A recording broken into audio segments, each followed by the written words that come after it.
बिस्मिल्लाहिर्रहमानिर्रहीम। फरमान मुस्तफ़ा सल्लल्लाहु तआला अलैहि वसल्लम, जो मुझ पर एक बार दुरूद पढ़ेगा अल्लाह ताला उस पर 10 रहमतें भेजता है। सल्लु अलल हबीब।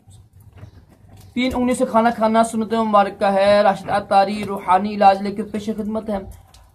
रूहानी इलाज शुरू करने से पहले आपसे एक अर्ज है, मेरा एक चैनल बनाया हुआ था नूरी दवाखाना, वो बंद हो गया है। अब मैंने बनाया राशिद अत्तारी के साथ नाम का बनाया है, तो राशिद अत्तारी का लिंक मैं नीचे वीडियो में दे दूंगा, कोशिश करिए उसको भी सब्सक्राइब करें। इंशाल्लाह आपको बेशुमार नुस्खे मिलेंगे। आज हम बात करेंगे अर्कुल निसा। ये एक बीमारी होती है जो औरतों को भी होती है, मर्दों को भी होती है। ये जो कमर ना, कमर से शुरू होती है बीमारी, ये फिर रहने, फिर घुटने, पूरी टांग है ना, ये बड़ी खतरनाक बीमारी होती है। अर्कुल निसा ना बहुत ही खतरनाक होती है।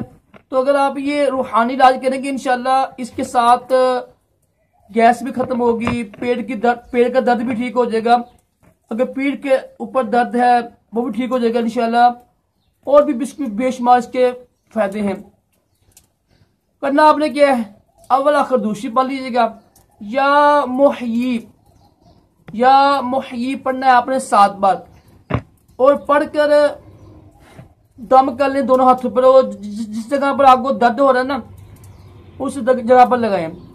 इसका एक तो ये है, इसका एक तरीका है। एक तरीका ये भी है कि जिस जहां दर्द हो रहा है ना, तो कोशिश करें ना कुछ तेल ले लें आप। जो सबसे अच्छा तेल है वो है जैतून का तेल है। जैतून का तेल लेके ना, क्योंकि जैतून का तेल गर्म होता है, जिस्म के लिए बहुत अच्छी चीज है वो, दर्द के लिए।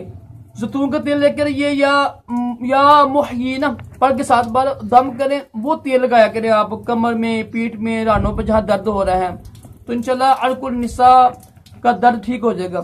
अल्लाह ताला हम सबको भी अर्कुल निसा और तमाम जिस्मानी रूहानी बीमारियों से महफूज रखे, दोनों जहानों की बलाइयां अता करे। सल्लु अलल हबीब सल्लल्लाहु अलैहि वसल्लम।